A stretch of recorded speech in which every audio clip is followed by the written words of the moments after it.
There has been another terrorist bombing attack against Iran. An Iranian academic and some innocent bystanders were blown up with a magnetically placed car bomb on the streets of Tehran. One thing is sure, it was Israel, our Zionists financed and controlled American puppets behind the terrorism. I wouldn't even put it past Israel to plant evidence trying to make the Iranians think it was America trying to elicit an Iranian military response.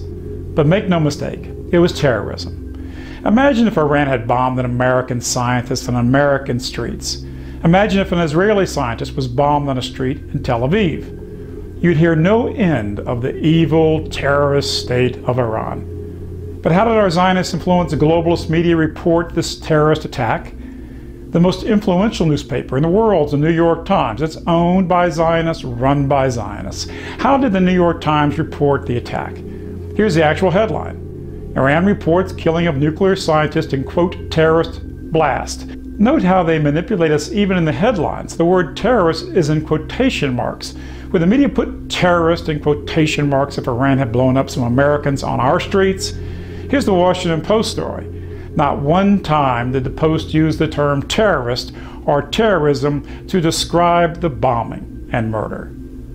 It's almost certain that the Israeli Mossad was behind this bloody terrorist attack. You see, Iran doesn't commit terrorist attacks, but Israel does. Israel blows up and assassinates its enemies all over the world. Iran has not stolen anybody else's land and homes and farms, or ethnically cleansed hundreds of thousands of people, tortured hundreds of thousands of people in Palestine and Lebanon, or invaded other people's nations like Israel did in Lebanon, and killed tens of thousands of Christians and Muslims. The Iranian Air Force doesn't drop white phosphorus on apartment buildings and homes and burn and kill and maim thousands of women and children in their beds as they slept, as they did in Gaza, where half of the murdered, half of 1,200 civilians were women and children. And Israel's even committed terrorist attacks against America, its biggest benefactor. In the 1950s, Israeli Mossad agents actually blew up American libraries, movie theaters, and shops trying to blame Egypt and get America into a war with Egypt. Not 1 in 100 Americans even know about this Israeli terrorism, but it's fact. The Zionist agents were caught red-handed, and the Israeli military chief, Penis Lavon, had to resign because the mission failed. If Iran had ever launched terrorist attacks on America, it would be repeated every day as proof of Iran's evil and the need for war. Israel's Lavon terrorism would have caused the death of innocent Egyptians and thousands of Americans. But you probably don't even know about it. Ask yourself, why have you never heard of the Lavon affair? Unless, of course, you've already heard about it from me. In 1967, Israel with unmarked planes attacked the clearly marked and flagged USS Liberty intelligence ship in international waters off Israel. They tried to sink the ship and kill every American. They even machine-gunned the life rafts. Again, they wanted to blame Egypt and get us into another catastrophic war. America's Secretary of State, Dean Rusk, said it was clear that this was a deliberate, purposeful act against the United States by Israel, a terrorist surprise attack that killed 34 Americans and maimed and burned 174. How could any truly patriotic and loyal American support Israel after such a vicious attack? And you probably don't even know about the Israeli fingerprints that are all over the 9/11 attacks. Now forget for a moment about the other suspicious aspects of the attack, and there are plenty of them. Just consider the indisputable fact that Israeli Mossad agents had tapped the phones and shadowed the alleged hijackers for months before 9/11. The Israeli team even lived on the same street as alleged hijack leader Mohammed Atta. Here's a clip from Britt Hume. Now Fox News has learned some U.S. investigators believe that there are Israelis again very much engaged in spying in and on the U.S., who may have known things they didn't tell us before September 11th. Since September 11th, more than 60 Israelis have been arrested or detained, either under the new Patriot anti-terrorism law or for immigration violations. A handful of active Israeli military were among those detained, according to investigators, who say some of the detainees also failed polygraph questions when asked about alleged surveillance activities against and in the United States. Investigators suspect that the Israelis may have gathered intelligence about the attacks in advance and not shared it. A highly placed investigator said there are, quote, tie-ins. Evidence linking these Israelis to 911 is classified. I cannot tell you about evidence that has been gathered. It's classified information. Numerous classified documents obtained by Fox News indicate that even prior to September 11th, as many as 140 other Israelis had been detained or arrested in a secretive and sprawling investigation into suspected espionage by Israelis in the United States. Documents say they, quote, targeted and penetrated military bases, the DEA, FBI, and dozens of other government facilities, and even secret offices and unlisted private homes of law enforcement and intelligence personnel. The majority of those questioned, quote, stated they served in military intelligence, electronic surveillance intercept, and or explosive ordnance units. What about this question of advanced knowledge of what was going to happen on 9/11? How clear are investigators that some Israeli agents may have known something? Well, it's very explosive information, obviously, and there's a great deal of evidence that they say they have collected. A bigger question, they say, is how could they not have known? Almost a direct quote, Britt. The evidence is that at the very least, Israel knew about the planned attacks and then diabolically didn't warn America. And of course, the attacks ultimately led America to use its money and the blood of its young men to fulfill the Zionist agenda against its biggest enemy at the time, Iraq. Many Americans cannot comprehend how Israel would do such an evil thing as purposefully letting thousands of innocent Americans die for Israel's agenda. But the record is clear. And now, just as in the days before the Iraq War, the Zionists are once again driving us to war again. Sometimes a bit of truth, though, ekes out in the mainstream media. And here's a clip from Chris Matthews with an intelligence official who reveals that Israel is committing terrorist acts to manipulate America into war against Iran. Welcome back to Horrible. There's an amazing spy story taking place in Iran. Yesterday, an Iranian nuclear scientist was assassinated in a rush-hour attack in the streets of Tehran. It is likely part of a wider covert war going on against the Iranian nuclear program. Look what's happened just in the past few years.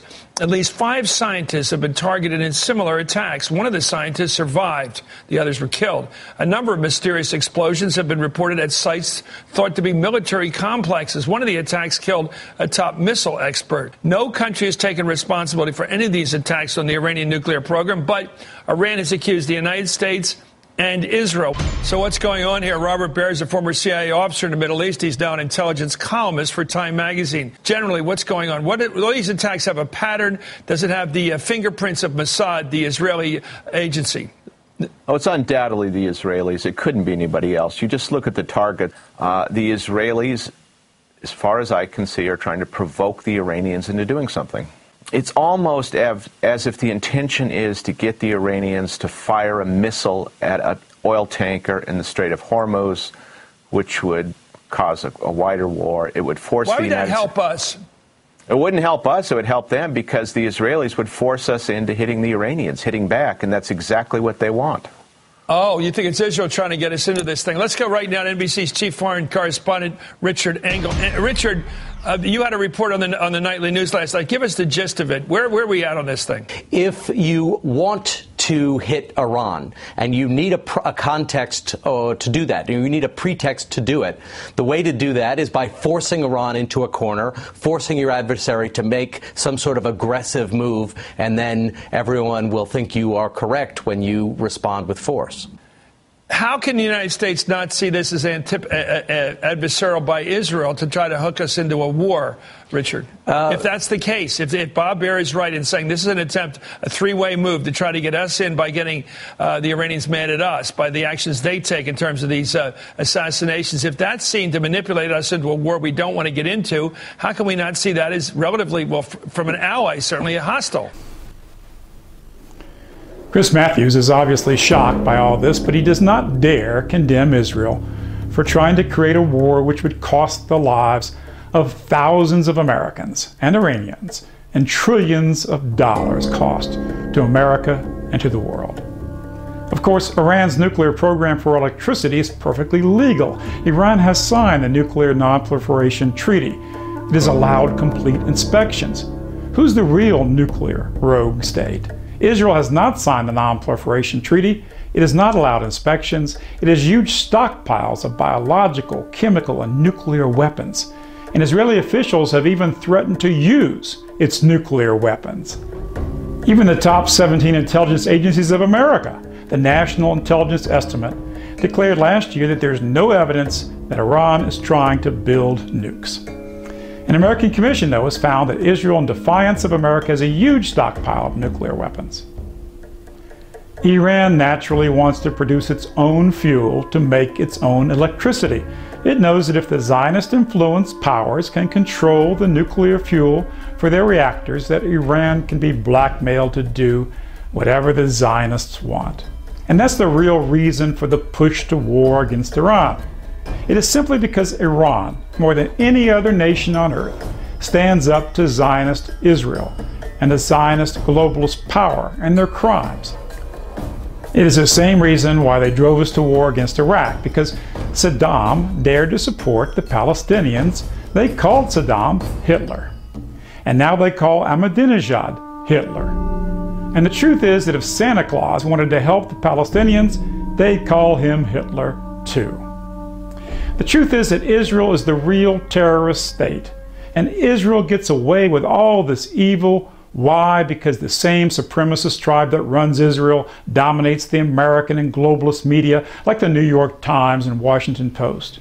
Because they control the Federal Reserve, the World Bank and International Monetary Fund, and the biggest international predatory banks in the world, such as Goldman Sachs.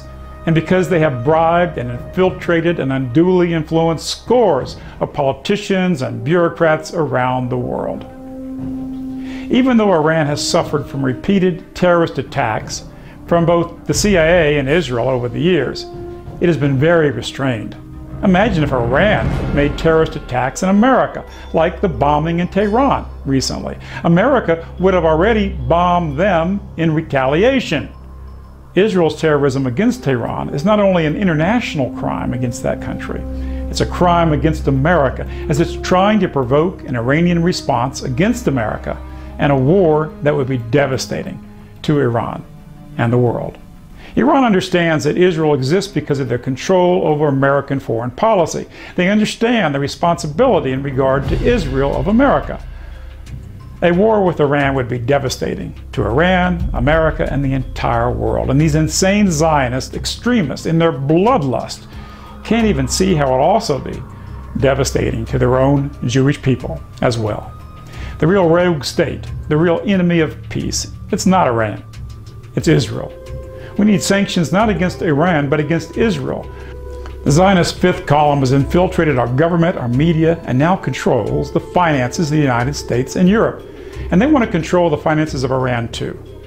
The U.S., at the behest of its Zionist master, just launched sanctions to destroy Iran's central bank and impoverish millions of people in that nation.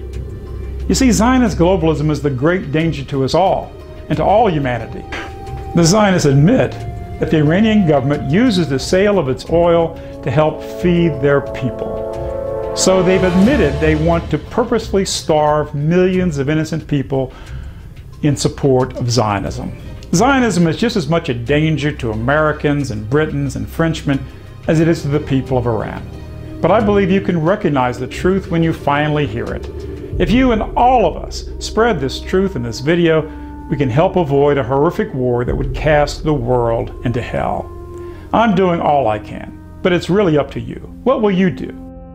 If you have children, how can you look into their eyes without doing everything you can to help stop this insane Zionist war that will so harm them and their future? Together we can stop this crazy war before it begins. But we've got to do something now.